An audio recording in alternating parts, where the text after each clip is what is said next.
Rosalie, 1928, Boston, Massachusetts. Mm-hmm. Let's go back. What do you remember when you were just a little girl in Boston? I remember a hurricane. The winds were blowing, and we went for a little walk. And one of the neighbors said, "You never walk." And then he said, "Why are you walking in a hurricane?" I was about 4 years old. Did everybody survive that hurricane? That was a big deal in Boston. I don't remember very much more about it. What did your dad do for a living? He sold printing supplies, and he made up combinations of names for of numbers for bingo cards. He did that on the side. Yeah. Basically, he was a printing salesman. He sold printing for a company. He was once a partner in the company, but then they changed their structure, and he became an employee. Now, right when you were a little girl, the Great Depression hit. Do you know if it affected your family at all? I didn't know that we were poor or middle class or whatever it was until I went to college. But we always had food to eat. I never thought anything different. We lived in a three-family house that was owned by my uncle, and he had more money than some other people. And when I graduated from high school, he gave me $500, and I used that to pay for room and board at college for 1 year. So I got to live away for a year. Wow. Do you remember your grandparents at all? One of them died before I was born, I think. Yes, he died when my father was 12 years old. I remember the others. Yeah, tell me about your grandparents. Well, my mother's parents lived near us, and I remember going to their home for Seders, and I especially remember one Seder where my mother had 4 sisters. One lived in Baltimore, one lived in New Bedford, and the rest lived in Boston. And but they all came for Passover. One year, my mother went into the kitchen and added a little water to the soup because she was afraid there wouldn't be enough, and turned out that 2 of the other sisters had done the same thing. Oh. So we had plenty of soup. Yeah. Tell me about your mom. She left school when she was 14 because the family was poor and they didn't have enough money for silk stockings, and she didn't want to go around with runs in her stockings.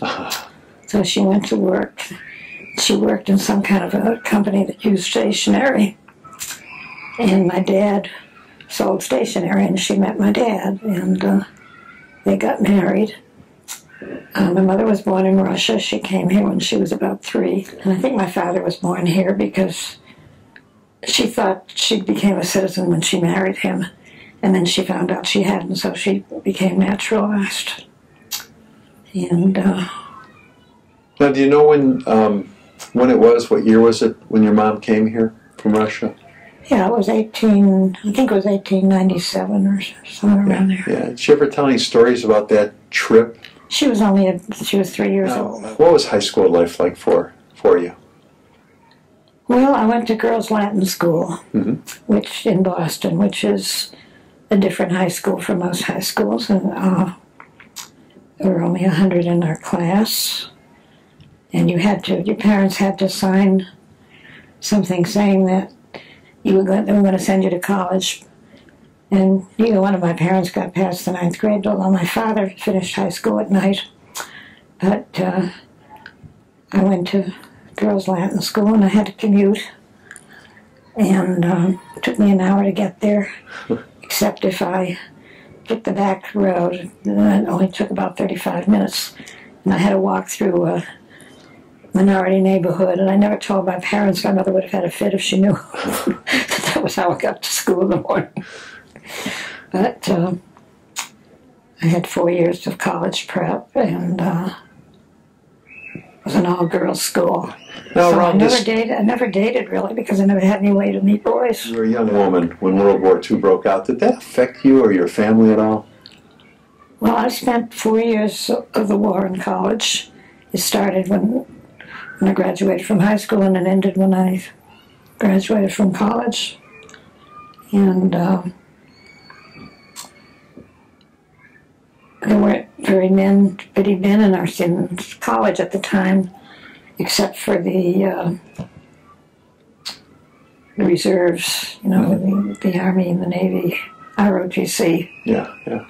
So we were, I went to Radcliffe, which was part of Harvard, and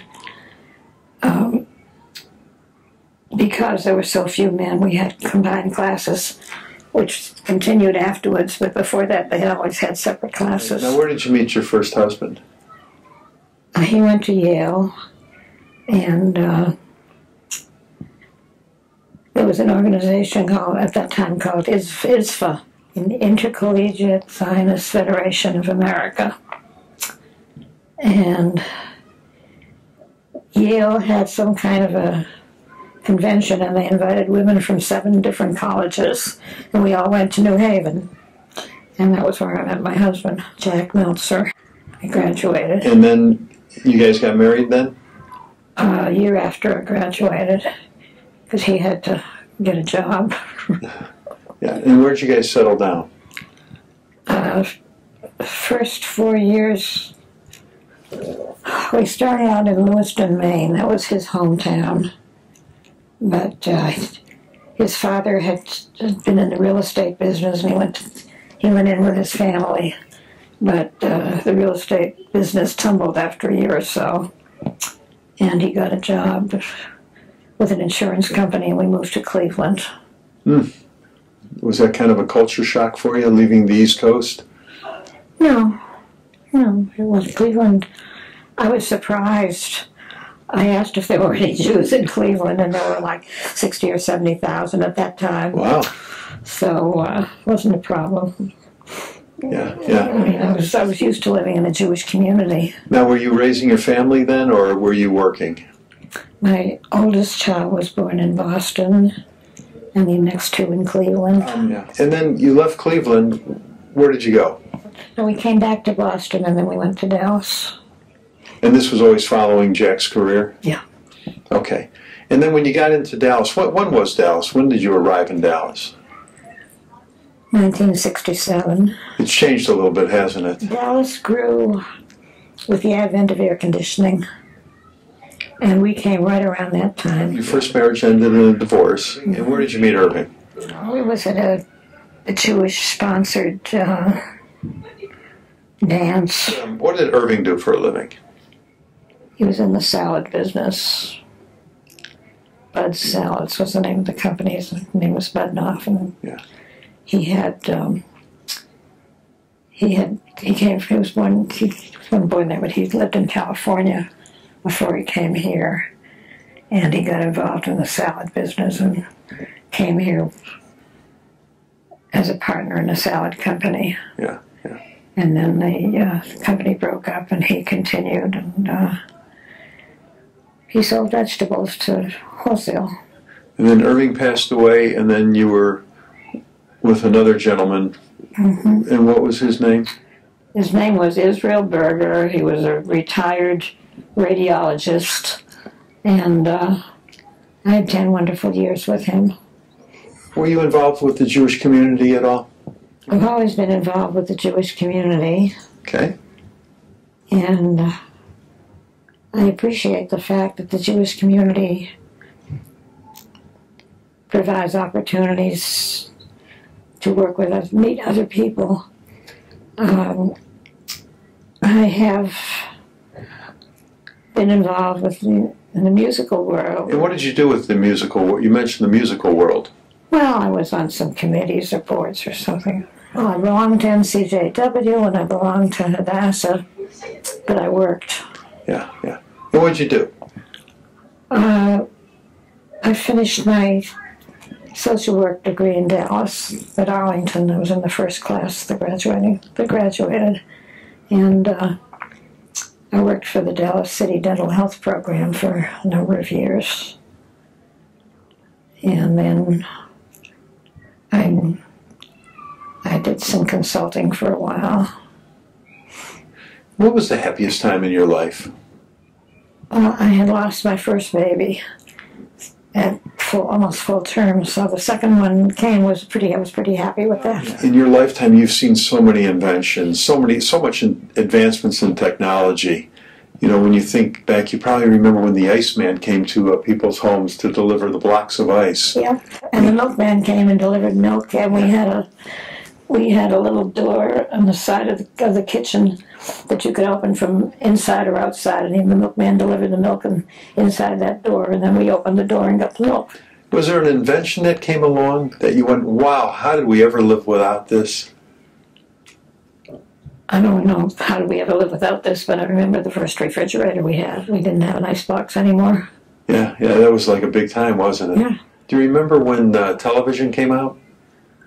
Yeah, we didn't have television right away. It was little tiny boxes, and, you know, we didn't get it right away. Did you listen to the radio as a kid? Sure. What were some of those radio shows you would like to listen to? I don't know. There were comedians that were on the radio, and you didn't know what they looked like. Yeah. Jack Benny, Eddie Cantor. When you would listen to music when you were a kid, do you remember what the music was?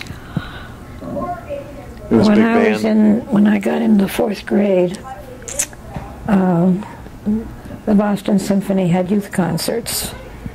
You paid $3 a year for 6 concerts. It was 50 cents a concert. And the school provided transportation.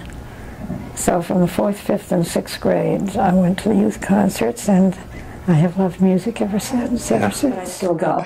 Yeah, good for you. And I go to the opera. And I go to the Dallas Symphony, and I go to the Fort Worth Opera and the Dallas Opera, and that keeps me busy on Sundays. Yeah, excellent.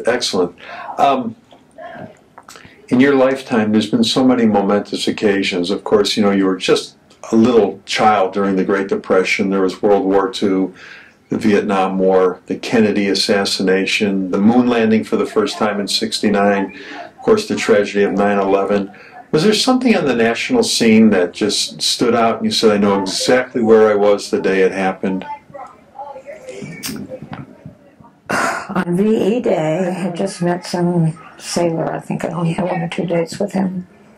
But we went downtown and we were on the street and everybody was screaming and celebrating. Yeah, was it like a relief for the country, do you think?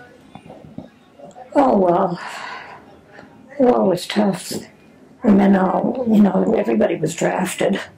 Yeah. My husband was 4F because at that time, he wore these very thick glasses and he was blind without them. And they didn't have contact lenses in those days, so that disqualified him from service. But all the other men were away. You and Jack have 3 children. We have 3. You have 8 biological grandkids and then 2 step-grandkids with Irving. What advice does Grandma have for all those grandkids and the next generation? They all grew up and made their own lives. And they didn't come to me for advice. Well, thanks for doing this today. You did a great job. Well, that was easy.